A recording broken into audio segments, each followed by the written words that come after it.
Hai sahabat Mirai Aset, welcome back to BBM. Di Belajar Bareng Mirai Aset, kita akan selalu memberikan kamu informasi yang terbaru, terupdate, agar kamu bisa terupdate menjadi investor yang handal. Spesial banget hari ini kita nggak akan ngobrolin dunia saham, kali ini kita akan bergeser ke dunia investasi obligasi korporasi. Seperti apa obligasi korporasi ini? Yuk langsung kita ngobrol dengan Yeti Kurniasari dari tim Fixed Income Mirai Aset Sekuritas Indonesia.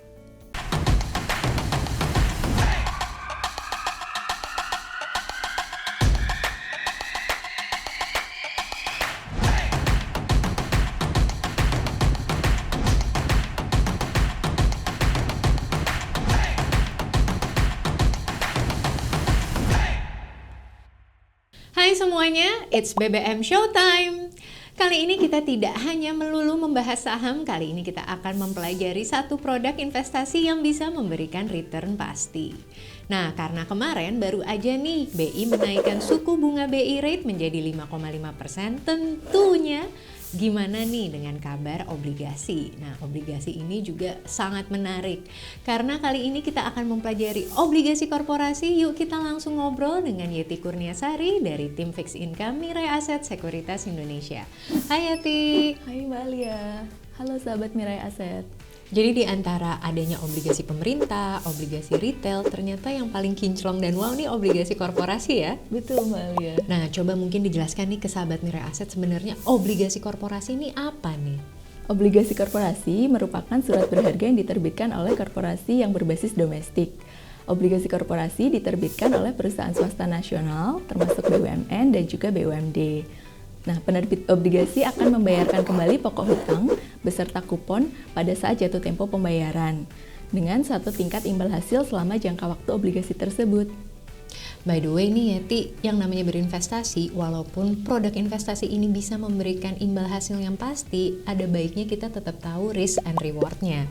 Untuk obligasi korporasi sendiri, apa sih kelebihan dan keuntungannya jika sahabat Mirai Aset berinvestasi di obligasi korporasi nih? Untuk investasi obligasi korporasi dapat memberikan pendapatan tetap berupa pembayaran kupon. Kupon ini dibayarkan pada umumnya setiap 3 bulan sekali sampai dengan jatuh tempo pembayarannya. Tingkat kupon obligasi biasanya ditawarkan lebih tinggi dibandingkan dengan tingkat bunga yang ditawarkan deposito perbankan. Oke, jadi yang namanya kupon atau yang bisa dibilang nih mirip dengan bunga, itu justru dibayarkannya 3 bulan sekali ya kalau obligasi korporasi. Selain dari pembayaran kupon yang dibayarkan secara berkala, sahabat Mirai Aset juga dapat melakukan investasi obligasi korporasi dengan mendapatkan keuntungan dari capital gain. Oke, jadi agak mirip ya dengan saham. Jadi kita mendapatkan capital gain itu antara selisih dari harga jual ke harga beli. Betul Mbak Alia. Oke, jadi kita harus memastikan harga belinya itu lebih kecil dari harga jual kita ya? Iya, betul. Jadi, sahabat Mirai Aset bisa membeli dengan harga yang rendah pada saat obligasi ini mengalami penurunan harga di bawah par atau 100% dan kemudian menjualnya lagi di harga yang lebih tinggi atau di atas 100%. Atau juga bisa menyimpannya sampai dengan jatuh tempo pembayaran kalau misalnya market dirasa masih sedang naik turun, sehingga sahabat Mirai Aset tidak mengalami kerugian. Pada saat jatuh tempo pembayaran obligasi, nantinya sahabat Mirai Aset akan mendapatkan pembayaran kupon dan juga pokok dari obligasi tersebut. Oke, jadi itu keuntungannya. Tapi kalau yang namanya resiko nih, biar kita nggak rugi investasi obligasi korporasi, apa nih yang wajib diperhatikan? Selain mempertimbangkan keuntungan, sahabat Mirai Aset juga perlu mempertimbangkan resiko dalam membeli obligasi korporasi. Salah satu resikonya yaitu ketidakmampuan perusahaan untuk membayarkan kembali kupon dan juga pokok dari obligasi tersebut. Hal ini dikenal dengan istilah default. Risiko kedua yaitu fluktuasi harga obligasi. Hal ini bisa disebabkan karena naik turun pasar dan juga pergerakan tingkat suku bunga. Pergerakan harga obligasi berbanding terbalik dengan tingkat suku bunga. Jika suku bunga naik, maka harga obligasi turun. Dan jika suku bunga turun, maka harga obligasi akan naik. Hal ini bisa dijadikan pertimbangan bagi sahabat Mirai Aset dalam membeli, menjual, maupun menyimpan portofolio obligasi yang dimiliki saat ini. Dalam berinvestasi, prinsip kehati-hatian ini juga harus kita terapkan ya. Jadi, boleh nggak di-share nih untuk sahabat Mirai Aset dalam memilih obligasi korporasi, kriteria apa saja sih yang bisa dijadikan pertimbangan? Untuk memilih korporasi obligasi yang baik, sahabat Mirai Aset bisa melihat tingkat rating yang ditetapkan dari obligasi korporasi yang akan dibeli. Peringkat obligasi ini digunakan untuk mengukur kelayakan kredit dan juga kemampuan suatu perusahaan dalam membayarkan kembali pokok dan juga kuponnya. Semakin tinggi atau baik peringkat obligasi korporasi yang ditawarkan, maka potensi gagal bayar akan semakin rendah. Jadi sebenarnya agak mirip ya, kalau saham kita melihat emitennya, kalau obligasi korporasi kita melihat memang ke perusahaannya juga ya. Betul Mbak Alia. Tetapi perlu diingat juga bahwa peringkat obligasi yang tinggi akan mendapatkan kupon yang lebih kecil karena risikonya lebih rendah. Sebaliknya, semakin rendah peringkat atau rating obligasi yang ditawarkan, maka kuponnya akan semakin tinggi karena makin besar risiko terjadinya gagal bayar. FYI nih sahabat Mirai Aset, karena yang namanya obligasi ini adalah surat utang alias kredit, memang biasa nih ada ratingnya ya. Nah mungkin Yeti bisa membantu menjelaskan ke sahabat Mirai Aset ada rating apa aja dan siapa nih yang mengeluarkan rating-rating tersebut. Untuk pemeringkatan obligasi, terdapat 4 lembaga yang diakui oleh OJK. Di antaranya yaitu Fitch Rating, Moody's Investor Service, Standard & Poor's atau S&P, dan juga Pevindo. Untuk jenis peringkat obligasi, secara garis besar ada 2 kategori. Kategori yang pertama yaitu layak investasi atau investment grade, yaitu rating antara AAA sampai dengan BBB. Yang kedua, yaitu obligasi dengan kategori non-investasi atau non-investment grade. Rating ini di bawah BBB.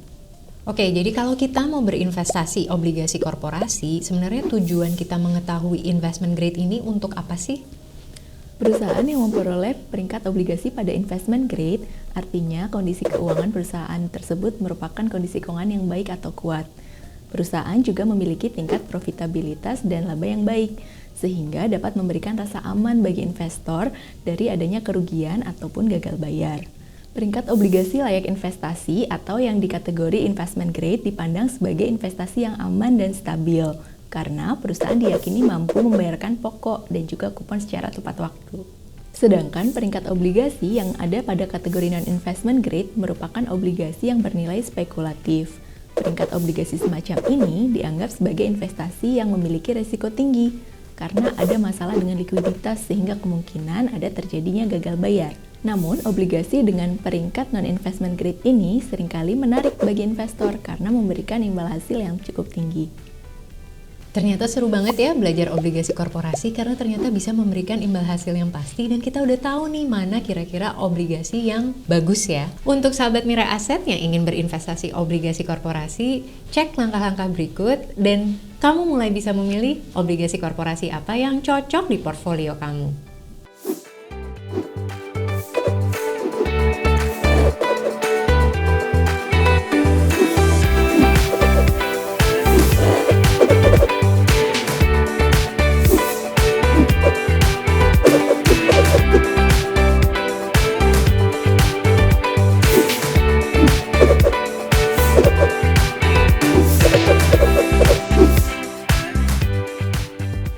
Terima kasih banyak ya Yeti atas informasi obligasi korporasinya. Sama-sama Mbak Alia. Semoga bermanfaat ya bagi sahabat Mirai Aset. Sahabat Mirai Aset yang ingin berinvestasi obligasi, jangan lupa untuk menyaksikan 2 episode obligasi sebelumnya hanya di Belajar Bareng Mirai Aset. Semoga episode obligasi korporasi kali ini dapat membantu sahabat Mirai Aset untuk mencari cuan yang makin wonderful dan portfolionya yang makin powerful. Jangan lupa untuk like, komen, dan subscribe YouTube Mirai Aset Sekuritas Indonesia.